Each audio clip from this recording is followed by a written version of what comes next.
Bismillahirrahmanirrahim.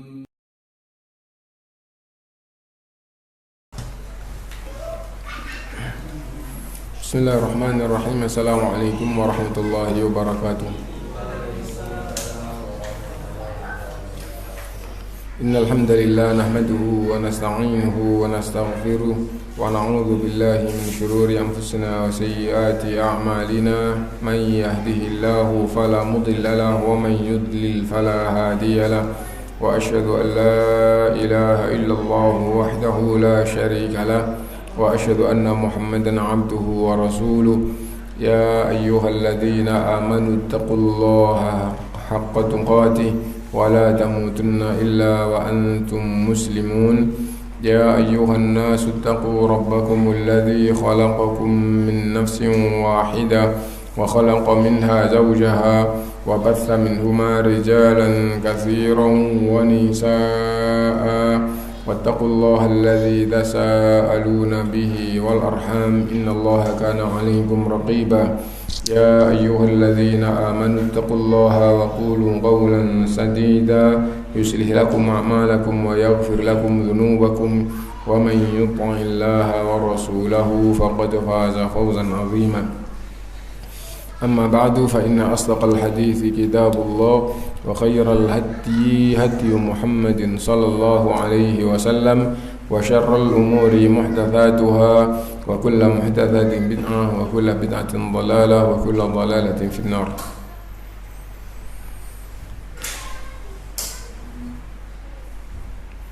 Bapak Ibu saudara-saudara sekalian rahimakumullah, alhamdulillah kita bisa berkumpul kembali untuk belajar bersama. Dan sebelum kita mulai, yang sudah lancar membaca Al-Quran dan sedikit-sedikit ngerti artinya, apalagi yang lebih daripada itu diharapkan untuk beli kitabnya. Tipis saja kitabnya, yang dicetak tipis kayak yang saya pegang ini, cuman setengah senti tebalnya, seperti yang dipegang Muhammad Iqbal itu agak tebal tapi isinya juga sama. Nah, dan yang tidak lancar baca Quran, belum lancar dan gampangnya sedikit-sedikit bahasa Arabnya belum tahu, ya itu beli yang terjemahan supaya isinya gitu, dibaca lagi, dilihat lagi, itu langsung ingat. Nah, dan kita baru sampai kaidah pertama ya. Iya. Kita ulang secara singkat saja gitu. Jadi kaidah-kaidah penting di dalam asma dan sifat, di dalam tauhidul asma wa sifat gitu, yang diangkat oleh Syekh Muhammad bin Shalih Al-Utsaimin di dalam Syarah Lumadul I'tiqad. Ada 4. Yang pertama, kaidah yang berkaitan dengan menghadapi ayat-ayat dan hadis-hadis yang berkaitan dengan nama dan sifat Allah, maka wajib menetapkan sesuai dengan makna zahirnya dan tidak boleh merubahnya. Karena kalau disingkat juga nggak apa-apa, karena merubah ya, berarti berbicara tentang Allah tanpa ilmu. Jadi merubah ayat atau hadis yang berkaitan dengan nama dan sifat Allah, merubah berarti berbicara tentang Allah, karena ayatnya kan tentang nama dan tentang sifatnya. Berarti kalau merubah berarti kalau merubah berarti berbicara tentang Allah tanpa ilmu. Kembali gitu. Tidak boleh merubahnya, karena merubah berarti berbicara tentang Allah tanpa ilmu, dan itu diharamkan oleh Allah di dalam ayatnya. Qul innama harrama rabbiyal fawahisha ma dhahara minha wa ma batana wal ithma wal baghya bighairil haqqi wa an tusyriku billahi ma lam yunzil bihi sultana wa an taqulu 'ala Allahi ma la ta'lamun. Gitu. Katakanlah gitu. Sesungguhnya Allah SWT telah mengharamkan perbuatan keji, baik terang-terangan maupun sembunyi-sembunyi. Terus dan di akhir ayat ini, dan termasuk yang diharamkan oleh Allah, dan bahkan itu yang paling tinggi di ayat ini adalah berbicara tentang Allah tanpa ilmu. Tanpa ilmu maksudnya apa? Tanpa dasar Quran gitu. Tidak ada. Berbicara tentang Allah tanpa ilmu, tanpa Quran. Berbicara tentang Allah tanpa ilmu, tanpa hadis. Nah, kalau nggak Quran nggak hadis, akal nggak tahu yang gaib, berarti juga tanpa dasar akal yang benar. Nah, jadi kayak gitu. Nah, meskipun yang membicarakan tentang Allah tanpa ilmu itu mengaku berdasarkan dengan akal, tapi akalnya akal yang menyimpang, dan akan betul-betul mengetahui apabila ditunjukkan penyimpangannya. Nah, intinya berbicara tentang Allah tanpa ilmu, dan itu diharamkan. Itu sudah selesai kita fahami bersama. Kalau sedikit contohnya, misalnya contohnya gitu, wajhu rabbika dzul jalali wal ikram, dan kekallah wajah Tuhanmu yang memiliki ketinggian dan memiliki kemuliaan. Nah, jadi di ayat ini kekallah wajah Tuhanmu, berarti Allah punya wajah dan wajah Allah itu kekal. Nah, itu. Nah, kita wajib menetapkan maknanya sesuai dengan makna zahirnya, kekal wajah Allah. Kekal wajah Allah berarti Allah punya wajah, dan Allah mensifati wajah Allah di ayat ini kekal, kan gitu. Nah, lalu seperti apa yang tidak menetapkan sesuai dengan zahirnya? Yang menetapkan tidak sesuai zahirnya yaitu mereka yang mentakwil dan mengingkari bahwa Allah punya wajah. Gitu. Nah, ini wajah wajhu rabbika, dan kekallah wajah Tuhanmu, maksudnya bukan wajah. Nah, terus apa? Terus ditakwil. Nah, itu yang dimaksud dengan mengingkari atau berbicara tentang Allah tidak sesuai dengan makna zahirnya. Makna jelas wajah Allah. Nah, mereka beralasan bahwa itu Allah tidak sama dengan makhluk.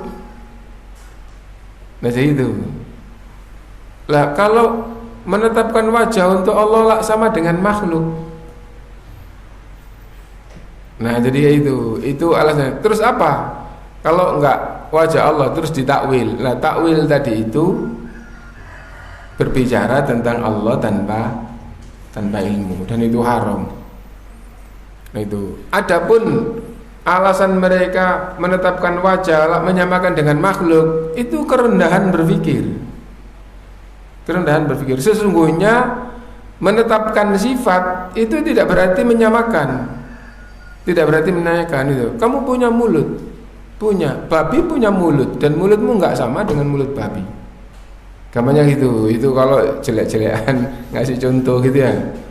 Nah, jadi menetapkan sifat tidak berarti menyamakan.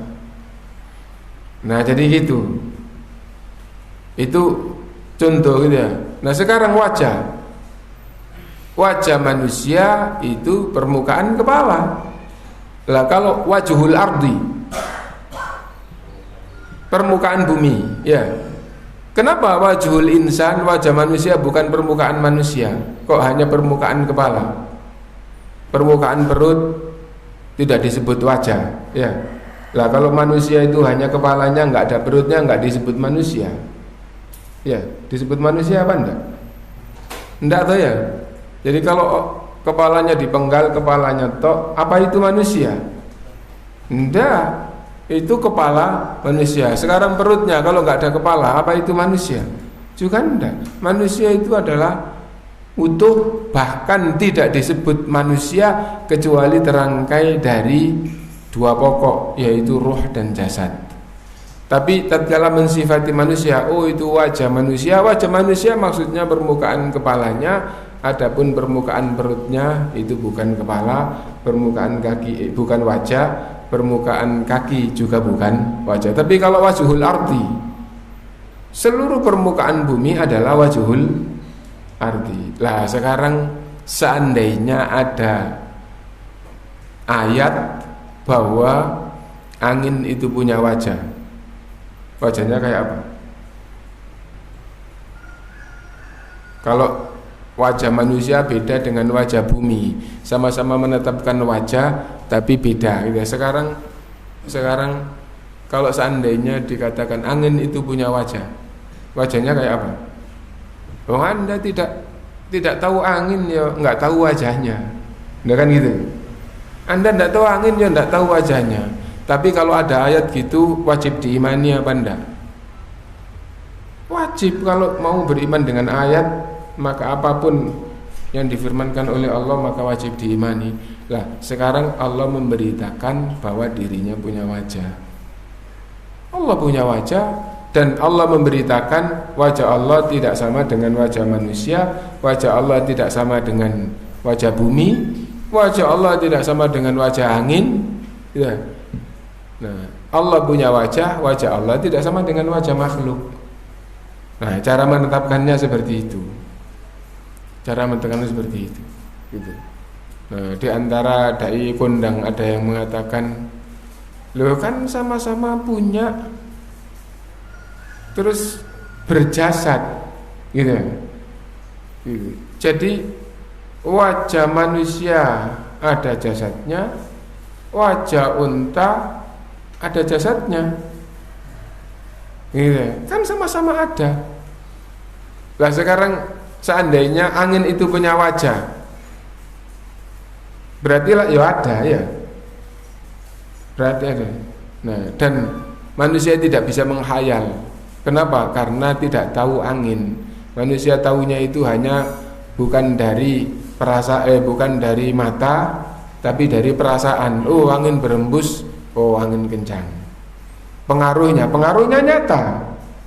Debu-debu berterbangan, kertas, bahkan rumah roboh, kenapa? Angin kencang. Itu pengaruhnya. Anginnya sendiri gimana? Tidak dilihat. Ketika ada hitam, itu bukan anginnya. Ya, itu bukan anginnya. Tapi karena mengandung awan atau mengandung debu atau apa sehingga kelihatan hitam. Nah, jadi kayak gitu. Nah, intinya bahwa Allah itu ada, keberadaannya tidak sama dengan keberadaan makhluk, dan angin itu juga makhluk. Nah, dan keberadaan Allah tidak sama dengan keberadaan makhluk. Nah, lalu Allah memberitakan Allah punya wajah. Nah, wajahnya tidak sama dengan wajahnya makhluk. Jadi kamarnya begitu. Tapi Allah punya wajah, dan wajah Allah itu kekal. Nah, intinya yang pertama sudah kita pahami. Kaidah yang kedua yang berkaitan dengan nama-nama Allah. Kaidah yang pertama tadi berkaitan dengan ayat dan hadis yang membicarakan tentang nama dan sifat Allah. Sekarang kaidah yang kedua tentang nama-nama Allah. Dan yang diangkat di kitab kita ini adalah 4 kaidah dari kaidah nama-nama Allah. Kalau tadi semuanya juga 4 kaidah tentang tauhidul asma'i wa sifat itu. Kalau ditulis dengan angka Romawinya 4, Romawi 1, yaitu yang berkaitan dengan ayat-ayat dan hadis-hadis yang membicarakan tentang nama dan sifat Allah.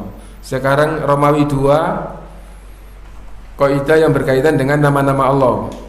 Nah, Romawi 2 ini ada 4. 1, 2, 3, 4. Nah, jadinya gitu.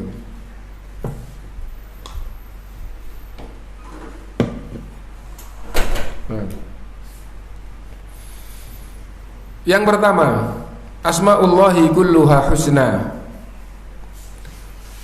Asmaullah, nama-nama Allah, kulluha, semuanya, husna, pada puncak kebaikan. Puncak kebaikan, paling baik, sangat baik. Bahasa Indonesianya sama, bahasa Indonesianya digunakan untuk mengartikan yang penting memahamkan makna. Semua nama-nama Allah itu adalah nama yang paling baik atau puncak kebaikan. Apa yang dimaksud dengan kaidah ini? Ya, maksudnya dulu apa yang dimaksud dengan kaidah ini gitu. Ya, kalau kita dari awal asmaullah, nama-nama Allah berarti Allah punya nama gitu. Maka yang mengingkari sudah otomatis batil, dan ada golongan Islam yang tidak beriman dengan nama-nama Allah, yaitu golongan Jahmiyah. Golongan Jahmiyah mengingkari gitu, nama-nama Allah, tidak beriman kalau Allah punya nama. Nah, itu golongan Jahmiyah. Alhamdulillah golongan ini di zaman sekarang sudah tidak umum gitu. Tapi itu tetap dipegang gitu. Kenapa? Karena bisa jadi muncul lagi pada saatnya nanti supaya ilmu ini tidak hilang. Nama-nama Allah semuanya kata semuanya menunjukkan bahwa nama Allah itu tidak satu ya. Tapi nama Allah itu banyak gitu. Nah, yang ketiga husna puncak kebaikan. Puncak kebaikan itu apa? Paling baik. Kenapa dikatakan paling baik? Karena mengandung makna dan maknanya baik. Itu satu. Mengandung makna dan maknanya baik. Berarti nama Allah semuanya punya makna. Dan makna itu, makna yang baik itu menunjukkan sifatnya. Menunjukkan sifatnya dan ditinjau dari segala sisi, tidak ada kekurangannya sedikit pun. Paling baik tidak ada kekurangannya sedikit pun. Itu yang dimaksud dengan husna. Jadi husna puncak kebaikan tidak ada yang lebih baik daripada itu. Itu yang paling baik. Nah, dan yang lebih jelas lagi, dilihat dari segala sisi tidak ada kekurangannya. Dilihat dari segala sisi tidak ada kekurangannya. Kita ambil salah satu contoh. Ya. Al-Hayyu itu nama Allah. Di antara nama Allah Al-Hayyu. Artinya apa? Artinya adalah Al-Hayyu artinya hidup. Al-Hayyu artinya hidup. Di Indonesia diartikan maha hidup. Itu bukan karena arti Al-Hayyu itu maha. Al-Hayyu artinya aslinya adalah hidup, gitu saja. Nah itu, atau yang hidup gitu. Jadi intinya Al-Hayyu artinya adalah hidup. Dan itu nama diantara nama Allah. Karena Allah mensifati semua namanya adalah husna. Husna tadi itu paling tinggi, paling baik gitu. Tidak ada kekurangannya sedikit pun tadi itu ya. Nah karena itu di Indonesia diartikan maha hidup. Tapi arti aslinya Al-Hayyu adalah hidup. Nah jadi itu ya. Nah sekarang hidup itu adalah sifat baik atau sifat kesempurnaan. Lawannya apa? Lawannya adalah mati. Mati itu sifat kurang gitu. Dan kekurangannya dalam hal ini kurang secara sempurna. Gampangannya kalau min sama plus gitu ya. Untuk Allah itu yang paling puncak, dan lawannya misalnya mati itu adalah tidak memiliki makna hidup sedikit pun. Itu disebut dengan mati. Tidak memiliki makna hidup. Kalau ya hidup ya mati, ya hidup ya mati. Misal dia hidup terus tidur, tidur itu mati. Allah berfirman tidur itu mati. Rasulullah bersabda tidur itu mati. Doa tidur, alhamdulillah alladzi ahyana ba'dama amatana. Segala puji hanya untuk Allah yang telah menghidupkanku setelah aku mati. Nah, itu. Dan Allah berfirman dalam Al-Quran tidur itu mati. Allahul ladzi yatawaffal anfusa hina mautiha wallati lam tamut fi manamiha. Allah yang mematikan, yang mewafatkan manusia tatkala manusia itu mati dan tatkala manusia itu tidur. Nah, dua-duanya diwafatkan oleh Allah. Fayumsikul lati qada 'alaihal mauta wa yursilul ukhra. Allah tahan yang Allah tetapkan mati, dan Allah lepas lagi yang lainnya. Yang lainnya maksudnya yang tidur tadi itu, sehingga hidup lagi. Nah, jadi yang diambil pelajaran bahwa tidur itu adalah mati. Dan dikatakan itu an-naumu akhul maut. Ya. Tidur itu adalah saudaranya mati. Dan dikatakan tidur itu mati kecil. Mati kecil ya. Dan yang lebih rendah dari tidur adalah ngantuk. Dan itu masih ya, pembahasannya. Dan yang hidupnya tidak sempurna ya, apabila hidup tapi juga mati, maka hidupnya tidak sempurna. Apabila hidup gitu, tapi juga bakal mati dan atau tidur berarti hidupnya tidak sempurna. Hidup tapi juga mati, tapi juga tidur, juga ngantuk, nggak sempurna. Dan Allah maha sempurna. Ya, hidupnya sempurna karena itu ndak mati, ndak tidur, ndak ngantuk. Ini satu sisi. Ini satu sisi ya. Sisi lain ya. Kalau yang hidup itu berkehendak menginginkan, sama saja berkehendak dengan menginginkan ya. Menginginkan sesuatu terus tidak terpenuhi atau sulit. Nah, untuk memenuhinya maka tidak sempurna hidupnya. Wah, kepingin jadi raja, gak iso. Berarti gak sempurna.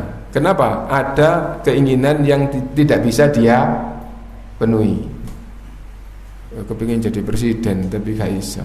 Nah itu berarti hidupnya gak sempurna. Ya tidak usah tinggi-tinggi lah. Sakit kepingin sembuh. Kepingin sembuh gitu ya. Kepingin sembuh. Nah, tidak bisa gitu. Kepingin sembuh secepatnya, tapi sehari sudah sehari masih belum sembuh, berarti nggak sempurna. Kenapa? Karena keinginannya tidak terpenuhi. Ya. Nah, jadi kayak gitu. Apabila semua apa yang dia inginkan,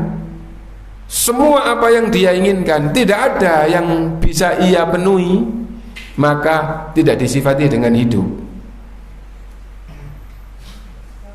Ya. Kalau benda mati itu tidak punya keinginan, ya, meskipun bukan benda mati, ya, tapi kalau semua keinginannya tidak ada yang bisa dipenuhi sedikit pun, maka tidak disifati dengan hidup. Kalau sudah dimasukkan ke dalam neraka, tidak ada sedikit pun keinginannya yang ia penuhi. Kepingin keluar, kullama aradu ayyakhruju minha u'idu fiha. Setiap muncul kepingin keluar, semakin dijebloskan. Ya. Nah itu. Haus, teriak minta minum untuk menghilangkan hausnya. Bukan masalah minumnya, tapi karena haus ingin menghilangkan minumnya. Didatangkan air yang sangat panas, diminum dengan minum kayak minumnya syurbal him, kayak unta itu. Jadi minumnya itu sangat, padahal itu sangat panas, mendidih dan tidak menghilangkan hausnya, keinginannya tidak terpenuhi. Sangat lapar, teriak minta makan. Kenapa? Bukan karena makannya, tapi karena laparnya itu. Didatangkan kayu berduri, dimakan, dan tatkala dimasukkan itu semakin menyakitkan dan tidak bisa menghilangkan laparnya sedikit pun. Padahal yang dia inginkan adalah menghilangkan laparnya. Nah, karena itu di neraka tidak disifati hidup. Kenapa? Karena tidak ada keinginannya sedikit pun yang bisa terpenuhi. Yaslan narul kubra thumma la yamutu fiha wa la yahya. Dia akan masuk ke dalam neraka yang sangat besar, masuk ke dalam api yang sangat besar, lalu ya, tidak mati karena merasakan azab dengan sempurna, dibakar di api yang sangat keras, tapi tidak bisa mati. Nggak bisa mati berarti hidup, tidak hidup. Hidup itu sifat baik, tidak ada baiknya sedikit pun di sini. Nah, kehendak, keinginannya sedikit pun tidak bisa terpenuhi. Nah, kehendak atau keinginan tadi itu bagian dari sifat baik. Kehendak atau keinginan itu bagian dari sifat baik, tapi tidak ada sedikit pun yang terpenuhi gitu ya. Nah, bahkan ketika membahas masalah hidup, yang pokok hidup itu sifat baik, kebaikan dari segala sisi tidak ada di neraka, karena itu tidak disifati dengan hidup. Adapun Allah maha baik, dan diantara makna baik adalah punya kehendak, dan kehendaknya semuanya terwujud. Fa'alul lima yurid, maha mewujudkan apapun yang ia inginkan, subhanahu wa ta'ala gitu. Innama amruhu idza arada syai'an ay yaqula lahu kun fayakun. Urusan Allah apabila menghendaki sesuatu hanya berkata jadilah, maka jadi. Nah, itu sifat hidup. Dari satu sisi lagi ya, dari sisi hidup itu terjaga artinya tidak mati, tidak tidur, tidak ngantuk. Allah maha sempurna hidupnya ya. Dari sisi kebaikan Allah SWT dari segala sisi. Dari sisi kehendaknya semuanya terwujud ya. Itu maksudnya. Penjelasan ini semakin melebar, semakin panjang sesuai dengan penjelasan di dalam Al-Quran gitu. Nah, dan yang untuk Allah semuanya itu sempurna. Adapun pembahasan di sini adalah semua nama Allah itu husna. Husna itu apa? Husna itu puncak kebaikan. Maknanya berarti yang pertama baik, yang kedua baiknya sampai pada puncak. Sampai pada puncak itu apa? Tidak ada kekurangannya sedikit pun. Karena seandainya ada kekurangannya, berarti dalam bab yang ada kekurangannya belum sampai puncak gitu. Nah, tidak ada kekurangannya sedikit pun dari segala sisi. Dan makna baik itu menunjukkan sifat Allah, menunjukkan sifat Allah gitu. Nah, jadi asma'ullahi kulluha husna, nama Allah semuanya adalah husna, adalah puncak kebaikan. Dan nama Allah tadi sudah sangat banyak atau mengandung makna banyak gitu ya. Nah, itu nanti juga akan dibahas setelah ini. Nah, itu makna daripada asma'ullahi kulluha husna. Nama Allah semuanya adalah baik. Tidak apa-apa tadi sempat tersirat makna baik yang paling puncak, tidak ada kekurangannya, itu sekaligus menunjukkan sifatnya gitu ya. Ada yang tersirat di sini. Berarti sifat Allah itu ada berapa? Berarti sifat Allah ada berapa? Sifat Allah diambil maksudnya difahami dari nama-nama Allah. Berarti jumlah sifat Allah yang dari nama-nama Allah saja itu sejumlah namanya ya. Jumlah sifat Allah yang diambil dari nama-namanya saja, diambil maksudnya difahami ya. Difahami dari nama-namanya saja sudah sejumlah namanya. Jumlah sifat Allah sejumlah namanya. Tapi ada sifat-sifat lain yang itu bukan nama Allah. Berarti lebih banyak mana sifatnya sama namanya? Lebih banyak sifatnya. Coba sekarang perhatikan orang yang tidak belajar ya. Mereka berkeyakinan nama Allah ada berapa? 99. Umum kan ya. Sifat wajib bagi Allah ada berapa? Umumnya orang luar loh ya, 20 ya. Berarti banyak mana namanya sama sifatnya? Tanyakan mereka lah gitu jawabannya ya. Dan tadi kita mengatakan sifat Allah baru dari nama-namanya sudah sejumlah namanya. Sifat Allah sejumlah namanya, padahal nanti ada lagi sifat-sifat Allah yang itu bukan nama. Berarti jumlah sifatnya lebih banyak dibandingkan dengan jumlah namanya. Nah, jadi itu nggak apa-apa, itu adalah diantara yang tersirat dari sini. Kita baca dulu, kita ikuti kitabnya. Setelah itu nggak apa-apa, pelan-pelan ya. Al-Qaidah tsaniyah fil asma'i wa tahta hadhil qaidah furu. Qaidah yang kedua tentang nama-nama Allah, dan di bawah qaidah ini ada cabang-cabangnya. Cabangnya tadi 4 tadi ya.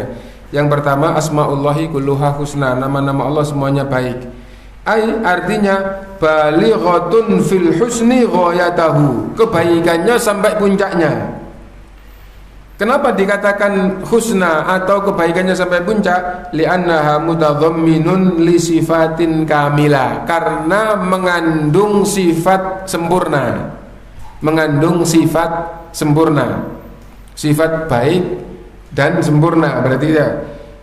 Maksudnya sempurna bagaimana? La naqsa fiha biwajhin minal wujuh. Tidak ada kekurangannya dilihat dari segala sisi.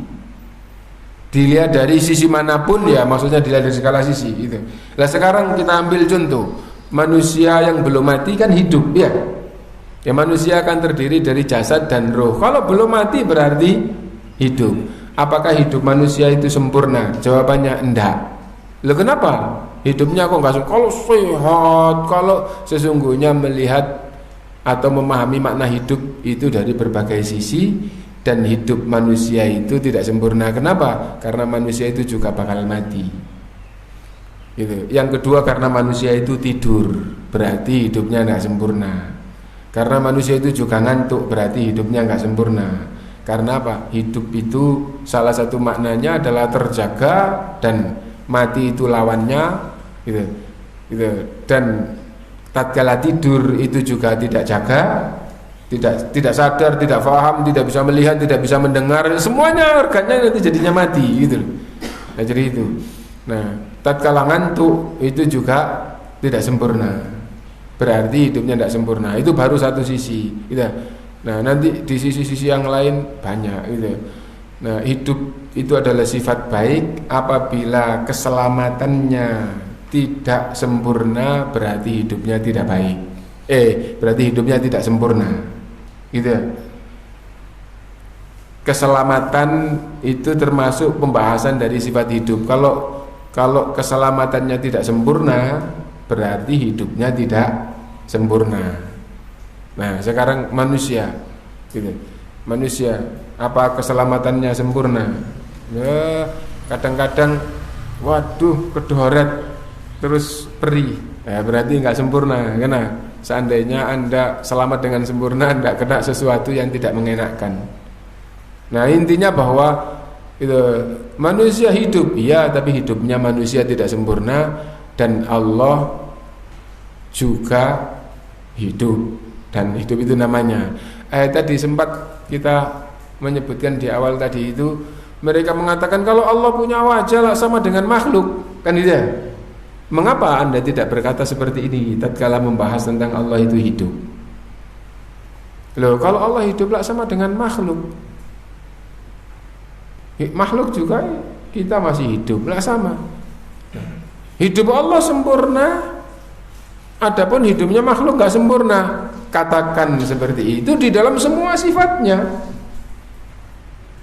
Nah, itu jangan diingkari dan jangan berbicara tentang Allah tanpa dasar. Nah itu. Nah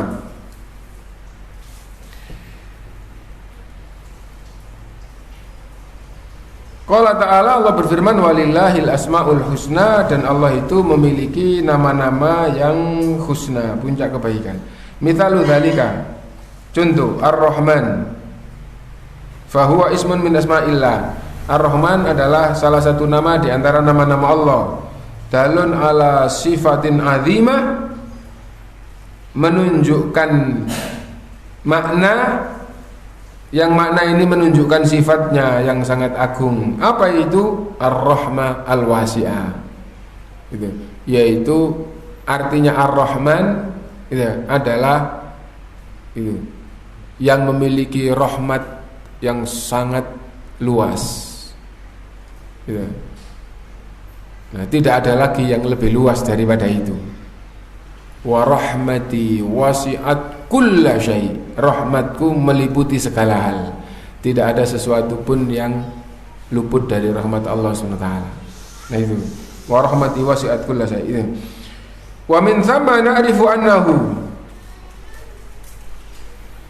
Nah itu penjelasan lebih panjangnya sudah kita contohkan, lebih panjang sedikit yang di Al-Hayyu tadi itu. Ini dicontohkan Ar-Rahman tapi singkat, cuma gitu aja. Lalu di sini mengangkat sedikit ulama ahlu sunnah, tetapi dalam masalah ini mereka ada yang salah. apa yang salah itu, yaitu terus di bawah ini. Wa min thamma, dan dari situ dari pembahasan di atas gitu. Na'rifu, kita menjadi faham, annahu, sesungguhnya laisa min asma'illah, bukan termasuk nama Allah ad-dahr. Ad-dahr artinya adalah masa. Masa maksudnya apa? Waktu. Bukan masa berat, tapi masa maksudnya di sini adalah waktu. Nah, dari penjelasan bahwa asmaullahi kulluha husna, nama Allah semuanya adalah puncak kebaikan. Lalu tadi kita sudah berikan contohnya, gitu. Nah, dari pembahasan itu kita menjadi faham bahwa ad-dahr yang artinya masa itu bukan nama Allah. Loh, kenapa kok begini? Karena di antara ulama ahlu sunnah di sini ya. Tapi kita bukan orang yang taklid, meskipun dia ulama ahlu sunnah. Kalau salah kita katakan salah. Anda bukan ulama, dari mana tahu? Sedangkan dia itu ulama tingkatannya tingkatan tertinggi. Maksudnya mujtahid, gitu. Mufti maksudnya gitu. Lah Anda jangankan mujtahid, gitu. Thalabatul ilm aja, gitu. Nggak tahu banyak, gitu. Nah, kok menyalahkan? Kita mengatakan bahwa dengan penjelasan ulama-ulama setingkat mereka, apabila bertentangan dengan Quran atau bertentangan dengan sunnah, maka itu salah. Kita jadi fahamnya bukan karena kita ilmunya tinggi, tapi fahamnya adalah kita belajar dari ulama yang setingkat, menunjukkan bahwa itu salah. Kenapa Anda setingkat kok mengatakan itu salah? Karena itu bertentangan dengan ayat. Dan ini ada kaidah di dalam Islam bahwa tidak ada yang maksum dari makhluk kecuali Rasul. Nah, dia bukan Rasul, bisa saja salah. Nah, jadi itu bisa saja salah. Dan semua manusia disabdakan oleh Rasulullah pasti punya salah. Nah, yang salah tidak boleh diikuti. Nah, dari sini maka patokan tetap Quran dan Sunnah, pemahaman kembali kepada pemahaman ulama. Tetapi apabila diketahui oleh ulama yang lain itu salah karena bertentangan dengan Quran, yang wajib diikuti adalah pemahaman yang sejalan dengan Al-Quran. Nah, itu. Nah, ad-dahr bukan nama Allah. Kenapa? Li'annahu la yatadhammanu ma'nan yablughu ghayatal husn, karena artinya ad-dahr, waktu atau masa, tidak mengandung makna puncak kebaikan. Tidak mengandung makna puncak kebaikan. Bahkan masa itu tidak disifati baik atau jelek. Ya, masa itu tidak disifati baik atau jelek. Nah, itu. Lah terus, masa itu adalah waktu di mana kebaikan maupun kejelekan itu tidak bisa keluar dari waktu, tidak bisa keluar dari masa tadi itu. Nah, jadi itu. Nah, akan yang kayak begini akan baik apabila disandarkan kepada kebaikan, akan jelek apabila disandarkan kepada kejelekan. Itu masa, itu dari sisi maknanya. Nah, lalu bagaimana dengan hadis Rasulullah SAW? La tasubbud dahra fa innallaha huwad dahru. Nah, karena ada hadis kayak begini dan ini hadis sahih, akhirnya di antara ulama ada yang mengartikannya persis seperti lafadznya, gitu. Persis seperti lafadznya, ternyata itu salah. Gitu. La tasubbud dahra, kamu jangan mencela masa. Fa innallaha huwad dahru, karena sesungguhnya Allah itulah masa. Ya, sesungguhnya Allah itulah masa. Berarti sesungguhnya Allah itulah, berarti ini jelas-jelas menunjukkan masa itu adalah Allah. Berarti masa itu salah satu di antara namanya. Nggak ada ayat, ada hadis yang memberikan penjelasan nama Allah itu adalah yang menunjukkan makna baik dan kebaikannya harus difahami sampai puncak. tidak ada kekurangannya. Adapun masa itu tidak menunjukkan makna baik, tidak menunjukkan makna baik. Waktu tadi itu masa itu baik kalau disandarkan kepada kebaikan, jelek kalau disandarkan kepada wah ini masa yang jelek. Kenapa? Karena masa ini tidak ada iman, masa jahiliyah. Nah, masa jelek adalah masa jahiliyah. Nah itu, wah ini masa waktu yang Islam betul-betul hidup sempurna, ditegakkan ajaran-ajarannya itu. Nah, jadi baik dan jeleknya itu dikaitkan dengan yang lain. Contoh lagi yang semisal dengan ini. Tiga itu baik atau jelek?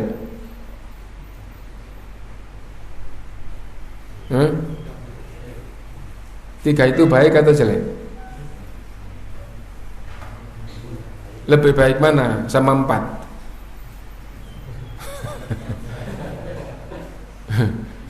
Nah 3 itu bukan baik bukan jelek, 3 itu bilangan. 3 itu bilangan gitu. Nah karena itu mau jelek kalau dihitung itu setelah 2 ya 3, mau baik kalau dihitung setelah 2 juga 3. Wah dia sedekah 3 kali, dia baca Quran 3 kali, dia beribadah ini 3 kali, dia mencuri 3 kali, dia nah jadi kayak gitu ya. Nah jadi seperti itu, masa itu seperti itu. Nah jadi itu nanti akhirnya muncul, lah Ustaz kalau 1 gimana? Sedangkan 1 itu salah satu dari nama Allah. Qul huwallahu ahad, katakanlah Allah itu 1. Loh Ustaz, 1 ahad itu bukan 1. Enggak, ahad itu 1. Wahid juga 1. Wahid juga ada di dalam Al-Qur'an. Wa huwal wahidul qahar, dan dia itu wahid al-qahar. Gitu. Nah, kalau 1 itu baik apa jelek? 1 untuk Allah itu maksudnya satu-satunya, tidak ada yang menyamainya. Tidak ada yang menyamainya. Gitu. Nah, jadi itu. Nah, kalau seandainya diteruskan satu-satunya, tidak ada yang menyamainya. Iya, gitu. Dalam hal apa? Dalam segala hal yang baik dan yang jelek, Allah juga tidak 1. Ya. Allah juga tidak 1. Apa maksudnya? Tidak ada kejelekan yang disandarkan kepada Allah. Nah, Allah itu satu-satunya di dalam kebaikan. Kebaikan kan tidak tidak, kebaikan dalam hal ini terkumpul di dalam 3, di dalam bab ketuhanan, di dalam bab peribadatan, dan dalam semua nama dan sifatnya itu satu-satunya. Dalam bab ketuhanan, dalam bab peribadatan, dalam bab nama-nama dan sifat-sifat Allah, Allah itu satu-satunya. Satu-satunya yang maha sempurna, satu-satunya yang maha selamat, satu-satunya yang tidak ada sekutu baginya di dalam semua yang baik. Nah itu, kita kembali ke bab kita gitu ya. Bagaimana dengan hadis la tasubbu dahra fa innallaha huwad dahru? Kalian jangan mencela masa karena sesungguhnya Allah adalah masa. Jadi untuk mengetahui nama Allah di dalam Al-Quran, nama Allah di dalam hadis itu teksnya yang kayak gini gitu. Sesungguhnya dia adalah begini, berarti begini itu nama dia ya. Jadi dia adalah Muhammad. Dia adalah Muhammad, berarti Muhammad itu nama dia. La ilaha illa huwa Ar-Rahman, Ar-Rahim, Al-Malik, Al-Qudus. Tidak ada yang berhak disembah kecuali dia. Dia itu Ar-Rahman, Ar-Rahim, Al-Malik, Al-Qudus. Berarti Ar-Rahman, Ar-Rahim, Al-Malik, Al-Qudus berarti namanya. Nah, lain teksnya sama persis. Nah, iya, tapi ditinjau dari sisi lain, Ad-Dahr itu bukan husna. Padahal nama Allah itu semuanya adalah husna. Itu 1. Lah terus bahasanya ini bahasa Arab seperti ini itu banyak gitu ya, dipakai, yaitu ada kata yang tersimpan atau terbuang di dalam teksnya, tapi maknanya dan di sini itu ada penjelasannya di dalam hadis sendiri, di dalam hadis yang nyambung pun ada penjelasannya. Nah itu, yaitu gini, famaknahu, maknanya dulu, malikud dahri al mutasarrifu fihi, maknanya fa innallaha huwa dahru ay malikud dahri al mutasarrifu fihi, gitu. Bahwa Allah lah yang menguasai waktu, yang mengatur waktu. Nah itu ya. Loh, apa ini ndak takwil? Nah gitu ya. Jawabannya ya, ini itu takwil, tapi takwil ini langsung ada dalilnya.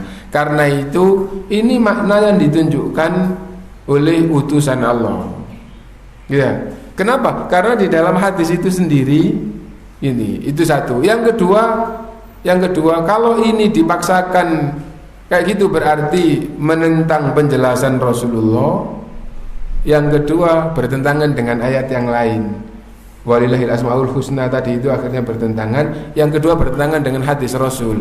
Karena itu memaknai ayat dan hadis, apabila ada penjelasannya di dalam Al-Quran sendiri atau penjelasan di dalam hadis sendiri, maka maknanya adalah mengikuti Quran atau maknanya mengikuti hadis.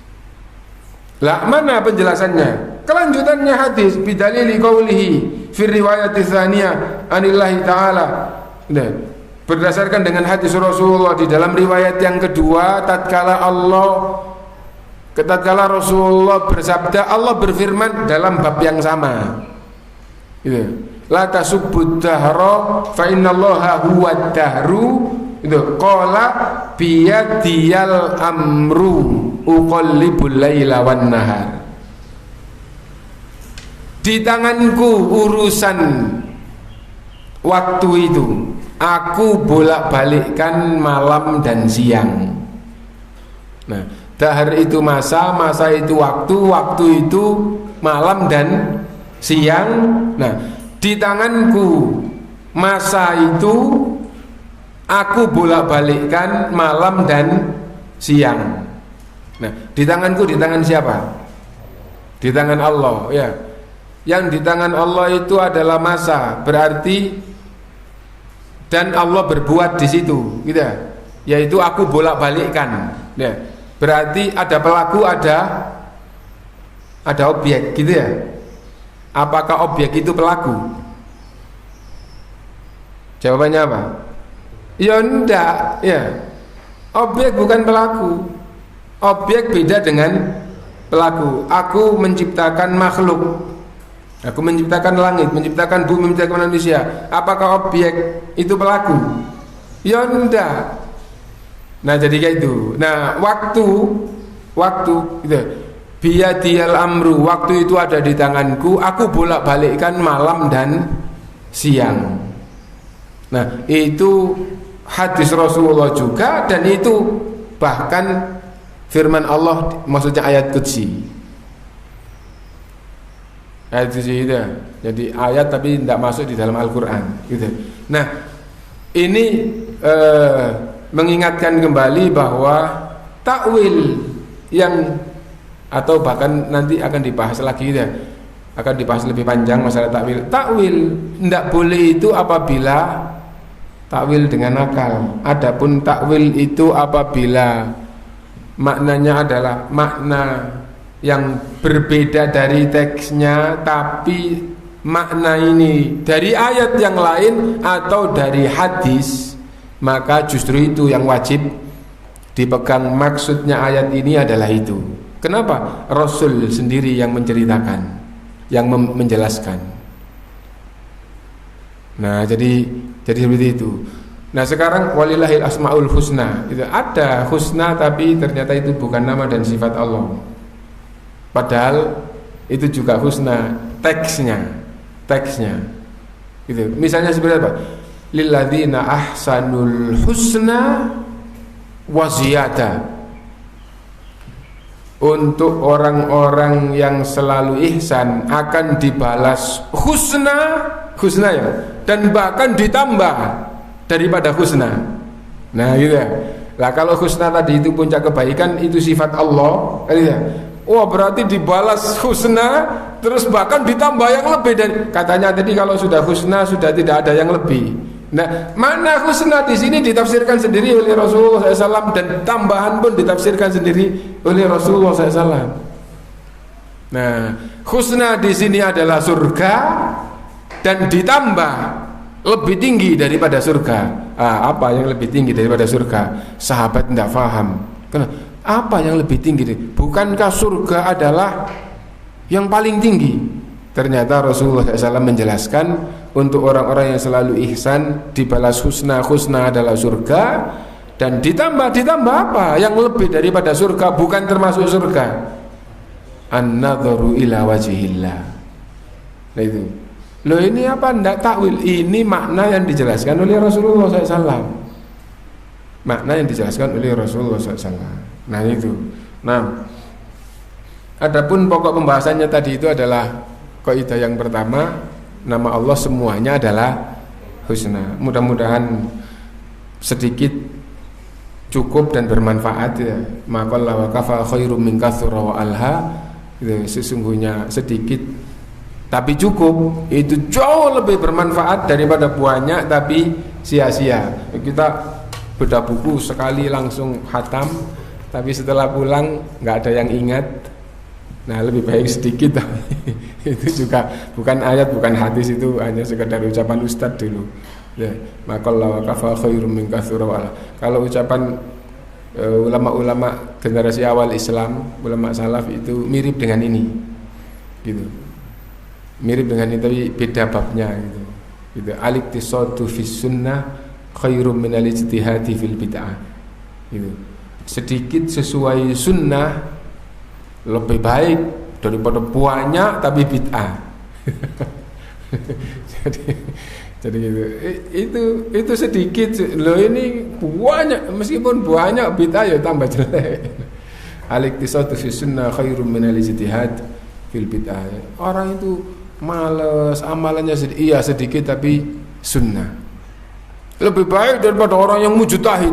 Masya Allah, luar biasa amalnya banyak tapi ternyata bid'ah. Nah itu. Nah adapun pelajaran kita tadi itu maqalla wa kafa khairum min katsura wa alha. Sedikit cukup lebih baik daripada banyak tapi sia-sia. Nah, mungkin itu dulu, sudah hampir jam 6 ya. Kalau ada yang mau tanyakan monggo. Ada yang ditanyakan atau langsung kita tutup ya?